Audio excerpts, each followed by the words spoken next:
الحمد لله رب العالمين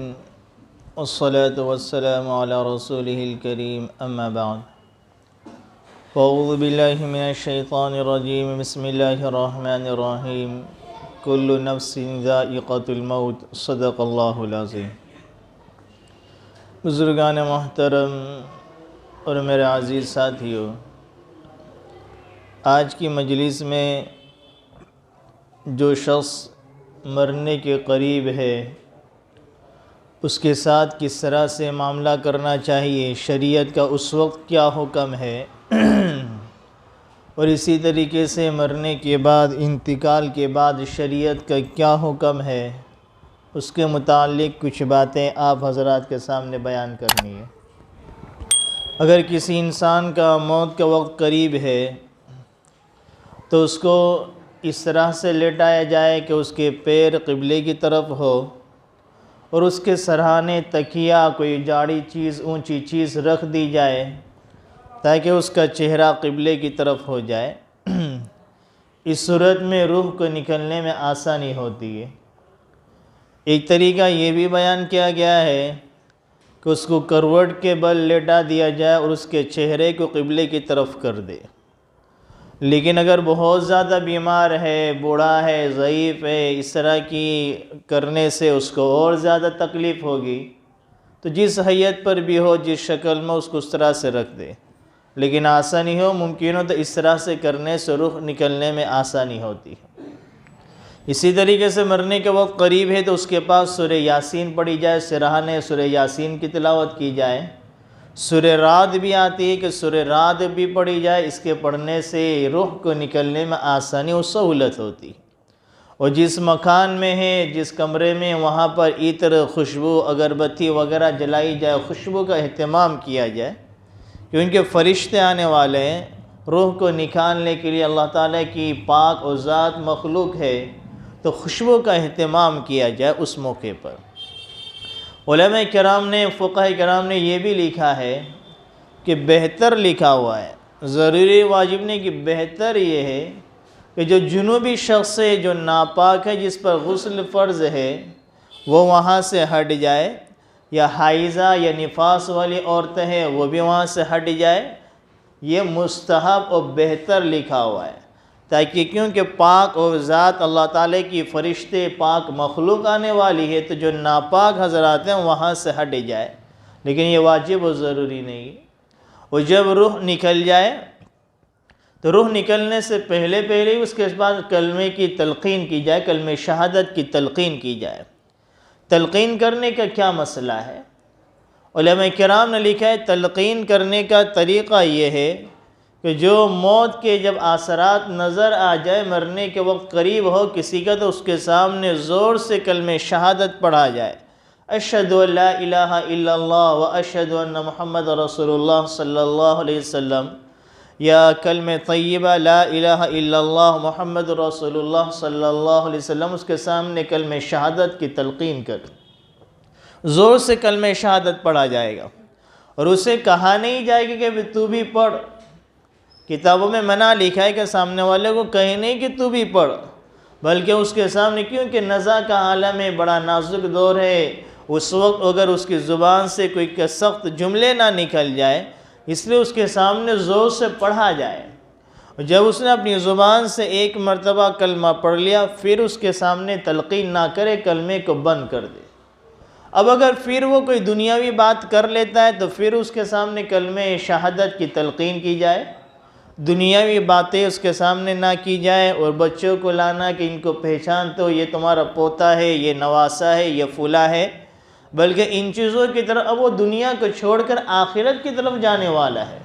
تو اس کے سامنے دنیاوی چیزوں کو یا ایسی چیزوں کو اس کے سامنے پیش کرنا جو اس کے نزدیک محبوب ہے، جس سے وہ محبت کرتا ہے، جس سے اس کا دل لگا ہوا ہے، تو اسی چیزوں کو اس کے سامنے نہ لایا جائے، دنیاوی باتوں کو نہ کیا جائے۔ اور اگر دنیاوی کوئی بات کر لیتا تو پھر اس کے سامنے کلمہ شہادت کی تلقین کی جائے۔ اس نے کلمہ شہادت پڑھ لیا، اب چاہے اس کے بعد پھر وہ ایک دن کے بعد یا کئی سالوں کے بعد بھی اس کا انتقال ہوا،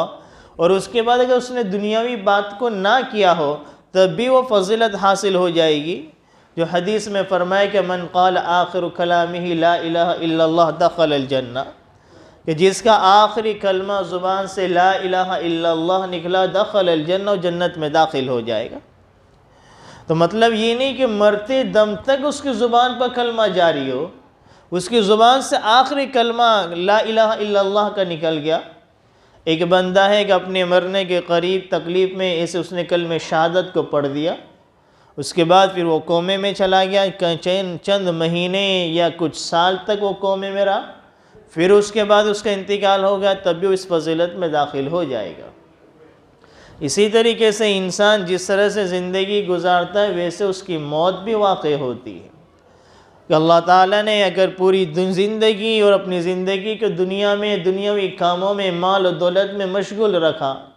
اپنے آپ کو دین سے عبادتوں سے اپنے آپ کو دور رکھا،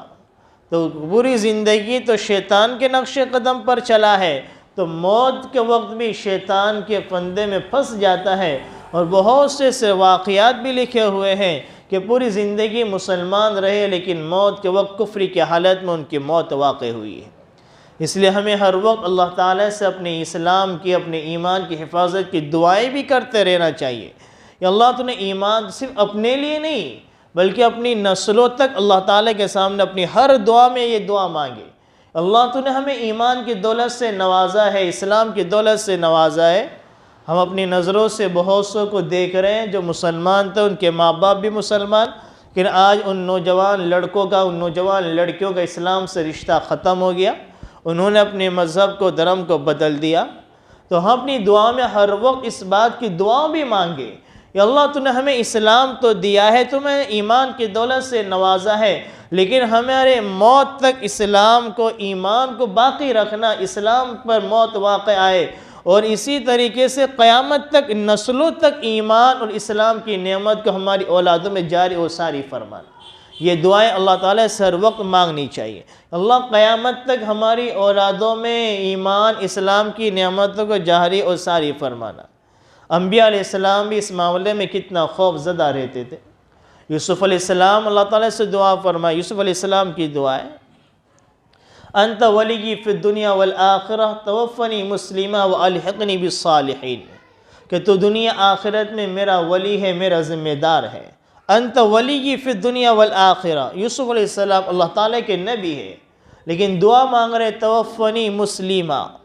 میری وفات ہو تو مسلمان میں ہو، اسلام کے حالت میں میری وفات ہو، والحقنی بالصالحین، اور صالحین کے ساتھ، نیک لوگوں کے ساتھ مجھے شامل فرما دینا۔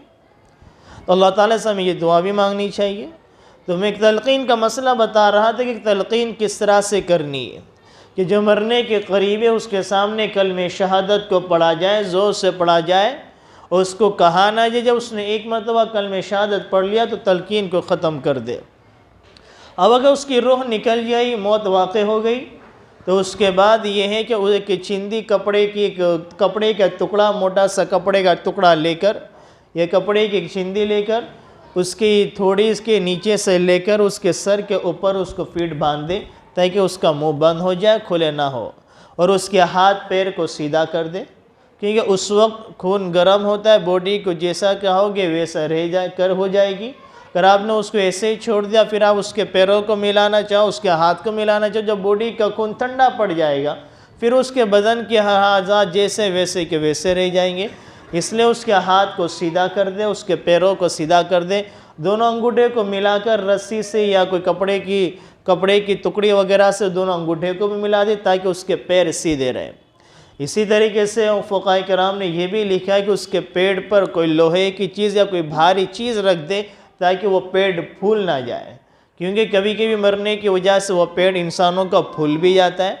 اس لیے کتابوں میں یہ بات بھی لکھی ہوئی کہ اس لوہے کی کوئی چیز یا کوئی بھاری چیز اس کے پیٹ پر رکھ دے مرنے کے بعد تاکہ وہ پیٹ پھول نہ جائے۔ اور روح نکل کی کیسے پتہ چلے؟ علماء کرام نے اس کی کچھ علامتیں، کچھ آثار بھی اس کے بیان کیے کہ جب انسان کے بدن سے روح نکل جاتی ہے تو اس کی بدن کے اعضاء ڈھیلے پڑ جاتے ہیں، اس کے پیر ڈھیلے ہو جاتے ہیں، اسی طریقے سے اس کی کان پٹیاں جو ہے وہ اندر کی طرف چلی جاتی ہے، اس کی ناک ٹیڑھی ہو جاتی ہے، کہ انسان کی جو ناک ہے وہ ناک ٹیڑھی ہو جائے، اس کی کن پٹیاں اندر کی طرف چلی جائے، اس کے ہاتھ پہ ڈھیلے ہو جائے، اس کی سانس اکھڑنے لگ جائے، تو سمجھیے بالکل آخری وقت، اب بس اس کا رخصت ہونے کا وقت قریب ہے۔ اب اگر اس طرح کی حالت کسی کو، جیسے کہ آج کے طور بہت سے مرتبہ اکثر بیشتر اس طرح سے ہوتا ہے کہ ہاسپٹلوں میں عین وقت پر لے کر گئے، اس کو آکسیجن پہ لگا دیا اور آکسیجن سے سانس لے رہا ہے، نکل رہا ہے، لوگ تشویش میں ہوتے ہیں کہ بھئی یہ زندہ بھی ہے یا آکسیجن کے ذریعے چل رہا ہے، باڈی چل رہی ہے، کبھی زندہ بھی ہے کہ مر گیا ہے۔ تو اگر اس طرح کہ اس کی ناک کو دیکھا جائے، اس کی پیروں کو دیکھا جائے، اس کی کان پٹی کو دیکھا جائے، اس آثار کے ذریعے سے پتہ چل جائے کہ بدن میں روح باقی یا نہیں باقی۔ تو روح نکلنے کے بعد پھر اس کے بعد قرآن کریم کی تلاوت، جب روح نکل گئی تو روح نکلنے کے بعد غسل دینے سے پہلے تک اس کے پاس قرآن کریم کی تلاوت نہیں کی جائے گی، اور زبان سے اس کی آنکھوں کو بند بھی کر دیا جائے گا، اس کی آنکھوں کو بند کر دیں گے، اور اپنی زبان سے رشتہ دار ہیں، متعلقین ہیں، وہ اپنی زبان سے اس دعا کو پڑھیں گے، انا للہ و انا الیہ راجعون، اللہم اجرنی فی مصیبتی واخلفنی خیرا منہا۔ علماء کرام نے لکھا ہے کہ صرف انتقال کے بعد اس دعا کو نہ پڑھے، بلکہ جو بھی تکلیف پہنچے، مصیبت پہنچے، پریشانی پہنچے، اس دعا کو پڑھ لے۔ کتنی بہترین دعا ہے، انا للہ و انا الیہ راجعون، قرآن کریم کی دعا ہے، 3 پارے میں یہ موجود ہے۔ ہم اللہ تعالیٰ کے ہیں اور ہم اللہ تعالیٰ کی طرف لوٹ کر جانے والے ہیں، اور ہمارے پاس جو چیزیں ہیں وہ سب بھی اللہ تعالیٰ کی طرف لوٹ کر جانے والی ہے۔ اللہم اجرنی فی مصیبتی، اللہ جو مجھے مصیبت پہنچی، جو مجھے تکلیف پہنچی، تو اس پر مجھے اجر عطا فرما، واخلفنی خیرا منہا، اور جو مجھ سے چیز چھوٹ گئی، فوت ہو گئی، جو ختم ہو گئی، اس کا بہتر بدلہ مجھے عطا فرما۔ ایسے انسان کی کوئی چیز گم ہو گئی، کوئی چیز چوری ہو گئی، آدمی فوراً زبان سے یہ پڑھے، اللہم انا للہ و انا الیہ راجعون، اللہم اجرنی فی مصیبتی، اللہ میری مصیبت میں اس کا مجھے اجر عطا فرما، اور جو چیز میرے ہاتھ سے چلی گئی، چھوٹ گئی، چوری ہو گئی، گم ہو گئی، اس کا بہتر بدلہ مجھے عطا فرما۔ علماء کرام نے لکھا اس دعا کی برکت سے اللہ تعالیٰ اس کو بہتر بدلہ، اس کا نعم البدل عطا فرماتے ہیں۔ ایک صحابیہ ہے ام سلمہ رضی اللہ تعالیٰ عنہ، جو ازواج مطہرات میں سے ہے،